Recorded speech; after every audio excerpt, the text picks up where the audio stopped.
नमस्कार दोस्तों, पुनः आपका मेरे हिंदी चैनल हिंदी गुरु और गाइड डॉक्टर सिंह में स्वागत है। आज पूर्व की भांति व्याकरणिक श्रृंखला के अंतर्गत हमारी चर्चा का विषय है वाक्य के अंग और उसमें हम उद्देश्य की चर्चा करेंगे। जैसा कि पिछले वीडियो में, जिसका मैं लिंक इसके डिस्क्रिप्शन में दे दूंगा, मैंने बताया था कि वाक्य की परिभाषा क्या है और वाक्य के अंग कितने होते हैं। संक्षिप्त उस पर चर्चा हुई थी, लेकिन आज विस्तार से वाक्य के अंग और जो उद्देश्य है उसके संदर्भ में हमारी चर्चा होगी, ताकि वाक्य को सही तरीके से आप समझ लें। क्योंकि वाक्य का स्वरूप कुछ भी हो सकता है और अलग अलग वाक्य रचना करने के लिए, उसके स्वरूप को समझने के लिए, उसके उद्देश्य और विधेय को ठीक से जानने के लिए हमें इसकी गहराई को जानना जरूरी है। सामान्य तौर पर साधारण से लोग का अभिप्राय वैसे लोग जिन्हें व्याकरणिक समझ थोड़ी कम है, वे महज वाक्य को यूं साधारण वाक्य समझ लेते हैं, लेकिन वाक्य में जिन पदों का प्रयोग है वे पद क्या है, इसे समझने में थोड़ा भ्रम होता है। यहाँ बच्चों, मैं इस वीडियो के माध्यम से उद्देश्य से संबंधित तमाम वो चीजों का खुलासा करूंगा, वो तमाम चीजें बताऊंगा जो आपकी जानकारी के लिए अपरिहार्य है। जाहिर सी बात है कि आप दूसरों को भी इससे लाभान्वित करेंगे, स्वयं तो लाभान्वित होंगे ही। तो इस चर्चा के लिए आप इस वीडियो में बने रहें ताकि वाक्य की संपूर्ण जानकारी आप तक पहुंच जाए। बच्चों, मेरा उद्देश्य है इस वीडियो के माध्यम से हिंदी व्याकरण से संबंधित तमाम विषयों की पूर्ण जानकारी देना, सटीक जानकारी देना, ताकि आप स्कूली पाठ्यक्रम के साथ साथ प्रतियोगी परीक्षाओं में भी सफलता प्राप्त करें। मेरा उद्देश्य दोनों ही परीक्षाओं को लेकर है और इसी मूल उद्देश्य के साथ मैं आपके सामने उपस्थित हुआ हूं और आपसे भी गुजारिश है कि आप इस वीडियो में बने रहें ताकि आप भी उद्देश्य क्या है इसे आप बखूबी समझ लें।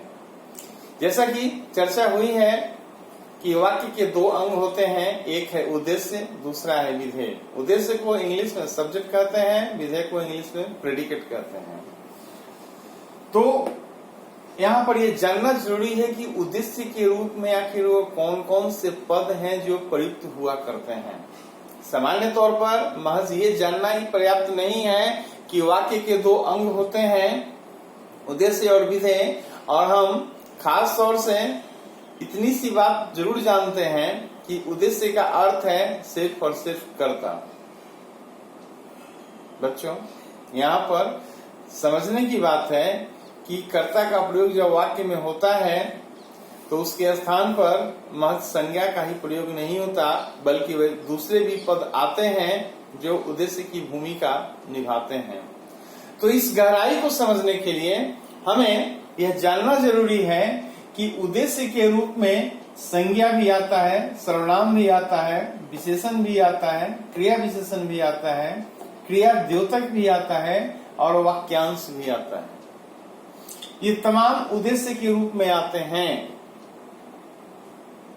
महज इन बातों से या ऐसे पूर्वाग्रह से ग्रसित होना कि उद्देश्य के अंतर्गत सिर्फ और सिर्फ संज्ञा ही आता है, कतई उचित नहीं है। बल्कि हमें इन स्थितियों को भी जानने की आवश्यकता है जो उद्देश्य के अंतर्गत आया करते हैं बहुधा, जिसे हम छांटते समय छांट तो लेते हैं कि उद्देश्य है, लेकिन जानते नहीं कि वे पद क्या हैं और क्यों हैं। दरअसल व्याकरणिक धरातल पर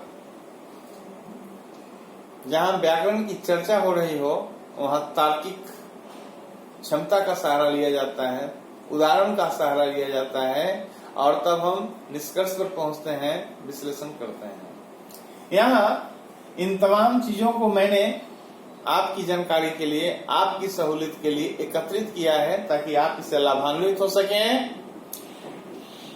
बच्चों, ये तमाम बातें जो मैंने आपके सामने प्रस्तुत की है, ऐसा हो सकता है कि बहुत सारी पुस्तकों में न भी मिले, नहीं, क्योंकि आज की जो पुस्तकें हैं और उनमें जो सामग्री है महज परीक्षाओं को ध्यान में रखकर लिखी तो जाती है, लेकिन उसमें समग्रता नहीं होती। कहीं न कहीं संक्षिप्त में लेखक अपनी बातों को प्रस्तुत कर निकल जाते हैं और पूर्ण जानकारी बच्चों को नहीं मिल पाती है। मैं इस वीडियो के माध्यम से उद्देश्य से संबंधित पूर्ण जानकारी देने की कोशिश कर रहा हूं, ताकि आप इससे लाभान्वित हों और दूसरों को भी इसका लाभ पहुंचाएं। मेरा मकसद यही है। तो जैसा कि मैंने कहा कि उद्देश्य के रूप में संज्ञा आता है। जैसे कि मोहन गेंद खेलता है, जाहिर सी बात है कि मोहन कर्ता के स्थान पर है, मोहन उद्देश्य है और यह संज्ञा है, क्योंकि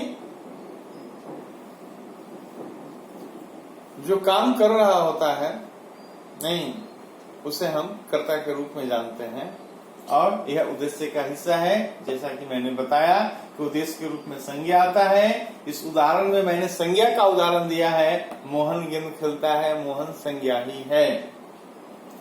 ठीक, दूसरी बात कि उद्देश्य के रूप में सर्वनाम भी आता है। जैसे वह घर जाता है, वह, यहाँ वह भी उद्देश्य के रूप में है, कर्ता के स्थान पर है, उद्देश्य के रूप में है। यदि इस वाक्य में उद्देश्य विधि छाटना हो तो हम वह को उद्देश्य में ही रखेंगे। इसलिए मैंने बताया था कि आपके मस्तिष्क में जो भ्रांति है कि महज उद्देश्य में संज्ञा ही होता है, ऐसे भ्रम को निकालने की आवश्यकता है, ऐसे भ्रम को मिटाने की आवश्यकता है, ताकि आप सही बातों की समझ रखें और दूसरों को भी इनसे परिचित कराएं, इससे अवगत कराएं। उद्देश्य के अंतर्गत विशेषण भी आता है बच्चों, जैसे बुद्धिमान सदा सच बोलते हैं, बुद्धिमान विशेषण के रूप में है। यह भी उद्देश्य के रूप में आपके सामने प्रस्तुत है। यदि इस तरह का वाक्य है और आपसे कहा जाए कि आप उद्देश्य अलग करें, तो निश्चित रूप से आप बुद्धिमान को अलग करेंगे उद्देश्य में, और जो शेष हिस्सा बच जाएगा और निश्चित रूप से विधेय के अंतर्गत आएगा। क्योंकि जाहिर सी बात है कि वाक्य में जब हम उद्देश्य छांट लेते हैं, उद्देश्य अलग कर लेते हैं, तो जो शेष बच जाता है वो विधेय के अंतर्गत आता है। यहाँ चूंकि किसी तरह का भ्रम न हो, मैं सिर्फ और सिर्फ पहले उद्देश्य की बात कर रहा हूं, बाद में विधेय की बात करूंगा। इसलिए आप यहाँ पर केंद्रित रखें अपने को। हर एक एक शब्द पर आपकी नजर होनी चाहिए, हर एक एक वाक्य पर आपकी पैनी नजर होनी चाहिए, ताकि बखूबी आप जान लें, समझ लें कि आखिर उद्देश्य के रूप में कौन कौन से पद आते हैं और उनकी स्थितियां क्या होती है, उससे जुड़े उदाहरण क्या हो सकते हैं। जैसा कि मैंने बताया कि वाक्य का स्वरूप कुछ भी हो सकता है, बिल्कुल सही है बच्चों। ये लिख लेवाने पर निर्भर करता है कि वह किन रूपों में वाक्य की रचना को आपके सामने प्रस्तुत करता है। बखूबी आप जानते हैं कि रचना के आधार पर वाक्य के 3 भेद होते हैं, सरल वाक्य, संयुक्त वाक्य और मिश्र वाक्य। इसलिए आप इन तमाम चीजों पर भी नजर रखें। बच्चों, एक बात मैं आपको बता दूं कि व्याकरण को जानने के लिए, व्याकरण को ठीक से समझने के लिए एक दूसरे से इसका संबंध है। यदि आप एक चीज जानना चाहते हैं तो दूसरे को भी जानना पड़ता है। जैसे बात यहाँ पर उद्देश्य और विधेय की जरूर हो रही है, लेकिन आपको वाक्य की रचनांतरण स्थितियों से भी अवगत होना जरूरी है, ताकि आपको कोई परेशानी न हो। अगला है विशेषण, मैंने बताया बुद्धिमान सदा सच बोलते हैं, बुद्धिमान उद्देश्य है। इसके बाद है क्रिया विशेषण, पीछे मत देखो। अब इस तरह का यदि वाक्य आता है और कहा जाता है कि उद्देश्य अलग करें, तो आप पीछे को अलग करेंगे। क्रिया द्योतक, तैरना एक अच्छा व्यायाम है। तैरना बिल्कुल क्रिया है, लेकिन यहाँ उद्देश्य के स्थान पर है। इसे हम, जैसा कि सामान्य तौर पर हम जानते हैं, मानते हैं, करते भी हैं कि क्रिया और कर्म को हम विधेय के अंतर्गत रखते हैं, लेकिन क्रिया होते हुए भी ये संज्ञार्थक क्रिया के रूप में यहाँ पर हमारे सामने प्रस्तुत है। इसलिए यह उद्देश्य का हिस्सा है, न कि विधेय का। इसलिए बच्चों, इस पर भी आपकी पैनी नजर होनी चाहिए, ताकि किसी तरह की गलती न हो, कोई भ्रम न हो। वाक्यांश, भाग्य के भरोसे बैठे रहना कायरों का काम है। यदि इस तरह का वाक्य आता है और आपसे कहा जाता है कि आप उद्देश्य अलग करें, तो निश्चित रूप से भाग्य के भरोसे बैठे रहना, इस वाक्यांश को आप उद्देश्य के अंतर्गत रखेंगे। जाहिर सी बात है कि शेष बचा हुआ हिस्सा विधेय के अंतर्गत ही आएगा। तो मैंने यहाँ उद्देश्य के संदर्भ में इन तमाम बातों को बताया विस्तार से उदाहरण देकर के कि यदि ऐसे वाक्य आते हैं और हमें उद्देश्य अलग करना हो तो फिर हम उद्देश्य अलग कैसे करेंगे। इसलिए यहाँ आप इस वीडियो के माध्यम से इन बातों को ध्यान रखें कि उद्देश्य के रूप में संज्ञा भी आता है, सर्वनाम भी आता है, विशेषण भी, क्रिया विशेषण भी, क्रियाद्योतक भी और वाक्यांश का भी प्रयोग हुआ करता है। यदि वाक्य की ऐसी स्थिति है तो आप भली भांति उद्देश्य को अलग कर सकते हैं, आपको परेशानी नहीं होगी। एक दूसरा वाक्य मैंने लिखा, आकाश की बहन स्वाति ने यह पुस्तक लिखी है।